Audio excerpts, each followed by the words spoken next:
Hello tout le monde, j'espère que vous allez bien. Je vous retrouve sur la chaîne pour la première fois depuis très longtemps. Mais voilà, je trouvais que c'était une bonne occasion de revenir puisque Guimoz a ouvert le Pumpkin Autumn Challenge qui est un de mes challenges favoris. C'est en tout cas le seul que je fais absolument tous les ans depuis que je l'ai découvert. Donc voilà, je reviens pour vous parler de ma palle. Pour le côté plus technique, peut-être à savoir la composition des menus, des catégories, comment valider le challenge en lui-même, je vous invite à regarder les vidéos de Guimoz qui sont beaucoup plus claires que ce que je pourrais l'être aujourd'hui. Et je vous demande par avance de pardonner mon éloquence et peut-être mes petits ratés en termes de construction de phrases puisque ça fait très longtemps que je n'ai pas filmé. Pour le premier menu, il s'agit du menu Automne frissonnant et la première catégorie, c'est la catégorie Gargare à la main de gloire. Donc il s'agit de lire un thriller ou un roman horrifique. Pour ma part, j'ai choisi le premier tome de ça, de Stephen King. Je l'ai commencé en audio il y a déjà 2 semaines, il me semble. Alors oui, c'est un petit peu de la triche, effectivement, mais il me reste encore 14 heures d'écoute, donc je trouve que ça va. On peut dire que je vais faire la majeure partie de ma lecture durant le challenge. Ça fait vraiment partie des grands classiques de Stephen King que je n'ai pas lus, et ça manque en fait à ma culture, et en tant que grande fan quand même de Stephen King, je pense avoir la grosse majorité de ses ouvrages dans ma bibliothèque et en avoir lu déjà une bonne partie, même si c'est jamais suffisant à mon goût. Voilà, il me manquait véritablement celui-là qui est vraiment vanté finalement comme étant le plus effrayant et celui qui marque le plus les lecteurs. Donc voilà, j'ai vraiment hâte et j'ai déjà vu les films, que ce soit la première ou la seconde version. Et voilà, j'ai hâte de laisser un petit peu parler mon imagination au fil des pages. Le seul bémol que j'ai concernant la lecture audio de cet ouvrage, c'est la profusion des noms. Il y en a trop, c'est très difficile du coup parce que moi, j'ai une mémoire beaucoup plus visuelle, donc le fait de ne pas les voir écrits, ça me perturbe un petit peu. Mais ça va passer, j'en suis persuadée. Il y a plein de scènes qui m'ont déjà complètement retournée et que j'aime beaucoup. J'ai hâte de découvrir la suite et peut-être que j'enchaînerai avec le tome 2 si vraiment voilà, le cœur m'en dit. La deuxième catégorie, il s'agit de la catégorie Double Toil and Trouble, il me semble. Ici, il faut lire un livre sur la thématique des sorcières. Alors moi, c'est le seul mot-clé que j'ai retenu puisque c'est celui que j'ai suivi. J'ai choisi de lire ici Les sorcières de la République de Chloé Delhomme, qui est une autrice que j'adore, une autrice française qui produit énormément de littérature engagée sur la condition des femmes, le droit des femmes, et qui fait toujours ça sur un ton alors pas toujours, mais depuis quelques années sur un ton très humoristique et qui remet vraiment en avant la sororité en fait. En tout cas, c'est vraiment ce que fait cet ouvrage-ci et ce que fait également son petit manifeste, Mes bien chères sœurs. Les sorcières de la République, je l'ai également commencé. Vous allez vous dire que j'ai commencé tous les livres que j'ai mis dans ce challenge et c'est fort probable, mais je tiens à dire que c'est ma première rentrée scolaire cette année et que je vais être absolument dépassée. Donc, je préfère tout de suite, voilà, peut-être mettre des ouvrages que j'ai entamés, que j'ai beaucoup appréciés, mais que je n'ai pas eu le temps de terminer pour l'instant. Les sorcières de la République, l'ouvrage en lui-même, pour vous en dire un peu plus, je vais tout d'abord vous parler de sa forme. Il a une forme assez particulière puisqu'il va y avoir un mélange de théâtre, il va même y avoir des petites réflexions philosophiques. Et en même temps, on suit un procès puisque l'intrigue débute sur une femme qui est une prophétesse, qui est arrêtée et condamnée pour crime contre l'humanité, il me semble. Et on suit son procès. À côté de ça, on va avoir toutes les déesses du panthéon grec, donc il y aura Héra, Athéna, Artémis, toutes les déesses du panthéon. Et enfin toutes les déesses olympiennes, pardon, je précise. À côté de ça, on va croiser Jésus, qui va devenir très copain avec Artémis. Bref, c'est un joyeux délire et c'est vraiment très bien fait. En sachant que donc l'histoire de base, c'est une société féministe qui tourne mal. Mais évidemment, le propos de Chloé Delhomme n'est absolument pas de dire que les femmes ne peuvent pas être au pouvoir et que cela ne peut pas bien se passer si les femmes sont au pouvoir. Au contraire, c'est un côté un petit peu... je sais pas comment dire, il y a quelque chose d'assez ironique, d'assez sarcastique, mais qui remet en avant le droit des femmes et toutes les qualités qu'on dirait un petit peu féminines, mais qui sont issues de ces catégorisations extrêmement vulgaires du patriarcat. Bref, je vous en dis pas plus, parce que sinon je pourrais m'étendre des heures alors que je ne l'ai pas encore terminé, mais pour le moment, j'aime beaucoup, et Chloé Delhomme écrit toujours aussi bien. Pour la troisième catégorie, le folklore de Shippuden, il fallait choisir un livre avec des créatures fantastiques, un aspect surnaturel. Pour ma part, j'ai choisi Temps mort de Ariel Holz. Vous connaissez peut-être l'auteur pour sa saga des Sœurs Carmine qui a cartonné il y a quelques années, qui était vraiment génial. Un petit bijou de sarcasme, d'ironie, d'intelligence, une espèce de critique sociétale aussi en fond qui était très intéressante. Bon, personnellement, j'ai récemment terminé Pénombre, qui était un ouvrage plus fantastique, très intéressant aussi que j'ai lu en une soirée il me semble. Et donc voilà, Temps mort, je place beaucoup d'espoir dans Temps mort.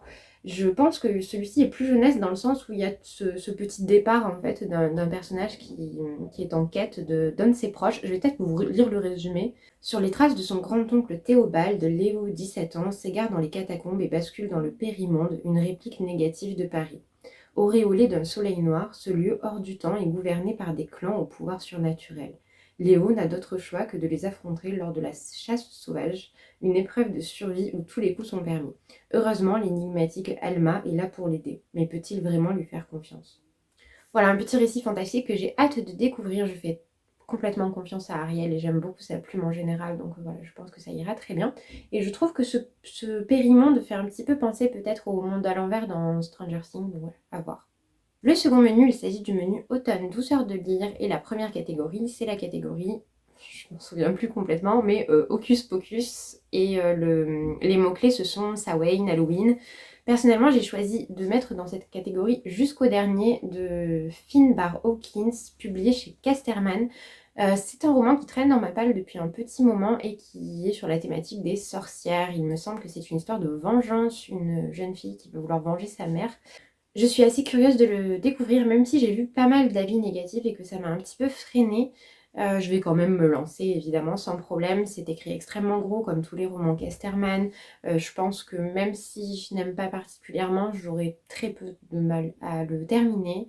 Voilà, ça me fera une petite lecture légère au milieu des lectures peut-être un peu plus conséquentes que j'ai choisies pour ce challenge. Je ne vous lirai pas le résumé pour le coup parce que j'aimerais y rentrer sans trop en savoir, puisque comme je vous dis, c'est écrit gros, c'est assez court. Voilà, j'aimerais bien garder un petit peu de surprise.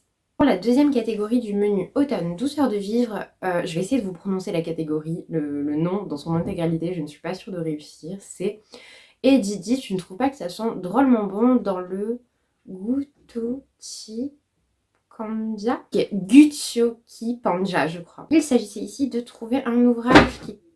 Indie. Pour les mots-clés de cette catégorie, il y avait donc famille, voyage initiatique, et je pense que ce que j'ai choisi rentre bien dans ces deux termes-là, puisque j'ai choisi le tome 5 de Naruto. J'aimerais beaucoup continuer la série, puisque j'aime beaucoup. Ça me fait un peu du bien aussi d'entrecouper mes grosses lectures avec des mangas. Je crois que la suite m'attend dans ma palle et que je les ai jusqu'au 10, donc là je mets le tome 5 parce que c'est là où j'en suis. Mais voilà, je me priverai pas de continuer si j'en ai envie, bien évidemment. Là, je suis vraiment dans les balbutiements de l'histoire, puisque je trouve que les 4 premiers tomes sont assez introductifs.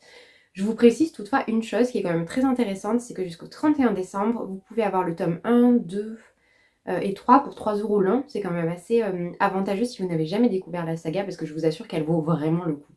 La troisième catégorie de ce deuxième menu, il s'agit de la catégorie J'ai un dragon et je n'hésiterai pas à faire feu. Il fallait choisir un illustré ou un ouvrage humoristique. J'ai rempli les 2 catégories puisque j'ai choisi le tome 14 de One Piece.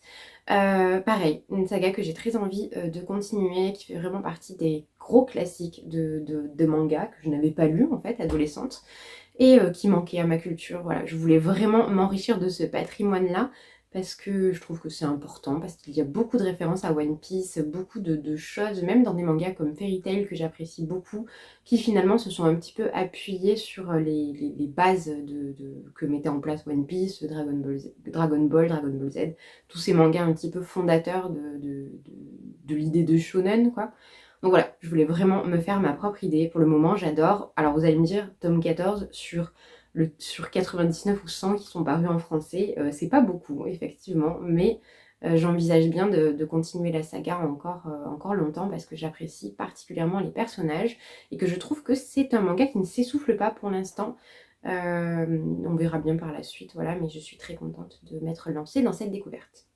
On passe maintenant au troisième menu, le menu Automne Enchanteur, avec une première catégorie qui est la catégorie Nom d'une dune. Là, on va parler roman d'anticipation et dystopie, et j'ai choisi un ouvrage, pareil, qui rentre parfaitement, je pense, dans les clous, puisque j'ai pris La Servante écarlate de Margaret Atwood, gros classique qui est dans ma bibliothèque depuis peut-être 2 ans maintenant, ce qui est assez scandaleux à mon avis. Je vais pas vous faire un résumé parce que la série est disponible sur Netflix, je sais que beaucoup de personnes l'ont regardée, beaucoup de personnes ont également lu ce livre et il y a énormément d'avis disponibles en ligne, que ce soit sur des sites comme Sens Critique, comme Booknode, comme Babelio ou sur Instagram. Voilà, moi j'hésiterai pas non plus à vous faire un retour sur ce livre-ci puisque ça fait partie de ces livres un petit peu très importants je trouve et dont je parle depuis très longtemps mine de rien. Je l'ai mis dans énormément de mes pales, j'ai beaucoup de fois mentionné qu'il me faisait particulièrement envie sans jamais me lancer. Donc là voilà, c'est le moment. Je vous en dis pas plus que le fait que c'est effectivement un récit dystopique. Je ne vous l'ai pas précisé, mais il y a aussi une dimension féministe, ce qui est pas mal parce que j'ai essayé de mettre plusieurs ouvrages qui rejoignent cette thématique-là, avec notamment Le Sorcière de la République de Chloé Delhomme et d'autres que je vais vous montrer par la suite.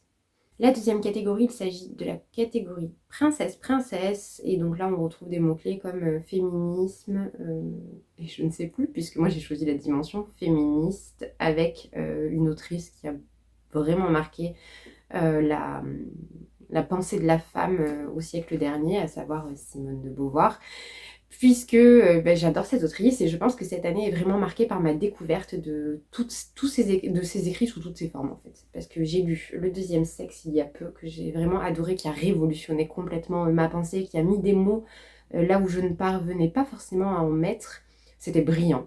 Ensuite, j'ai lu Une mort très douce, qui est un récit dans lequel elle raconte le décès de sa mère. C'est un récit bouleversant, très fort, avec donc le traitement d'un cancer en phase avancée. C'était vraiment très rude, mais très intéressant. Et donc là, Mémoire d'une jeune fille rangée, premier tome de son autobiographie en tant que telle. Il me semble que là, c'est ses années de jeunesse. J'ai vraiment hâte de les découvrir parce que j'adore cette femme. Je la trouve absolument formidable. Et plus j'en saurai, plus je serai heureuse. C'est toujours un plaisir. J'adore sa plume aussi, que je trouve à la fois simple et très élégante. Voilà, donc hâte de découvrir ce premier tome de son autobiographie. On passe maintenant au quatrième et dernier menu, le menu automne des mystères. Et la première catégorie, c'est Destin perdu. Là, il fallait lire... alors pareil, j'ai retenu un seul mot-clé, à savoir celui qui concernait le livre que j'ai choisi. C'était le mot-clé histoire, mais il me semble qu'il y a peut-être aussi le terme archéologie. Je vous laisse vérifier si vous souhaitez constituer votre palle.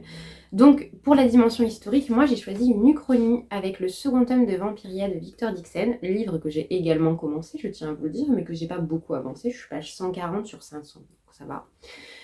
J'avais mis ce récit en pause parce que j'avais eu une envie d'autre chose, voilà, tout simplement, mais j'avais quand même passé un très très bon moment. Ces 150 premières pages étaient pas mal. Le premier tome m'a beaucoup plu.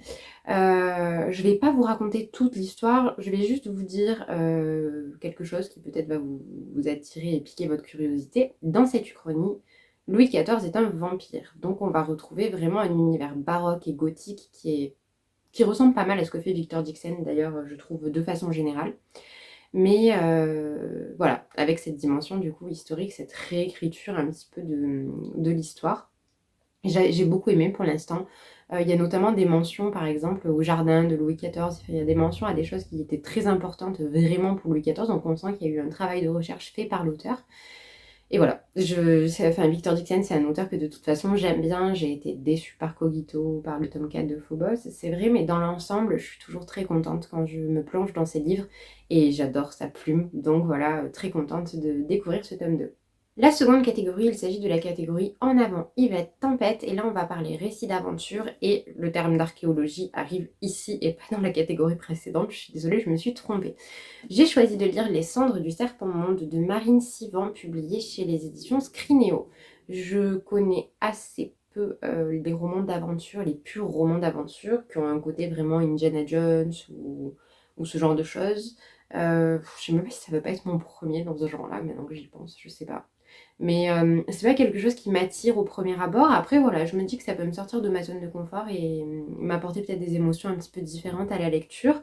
Ce livre est susceptible de bouger cependant, puisque j'ai également prévu de lire Sur les ossements des morts, qui est le prix Nobel de littérature de l'année 2018, qui me tente incroyablement et qui pour le coup est sur la thématique, pardon j'ai fait bouger le pied, qui est sur la thématique du végétarisme et qui parle beaucoup des eaux enfouies. Donc voilà, la dimension archéologique est remplie. J'hésite encore entre les deux, peut-être que j'aurai le temps de lire les deux, je vais pas vous mentir, ça m'étonnerait vu mon rythme de lecture en ce moment. Mais voilà, je pense que j'essaierai de caser celui-ci en tout cas.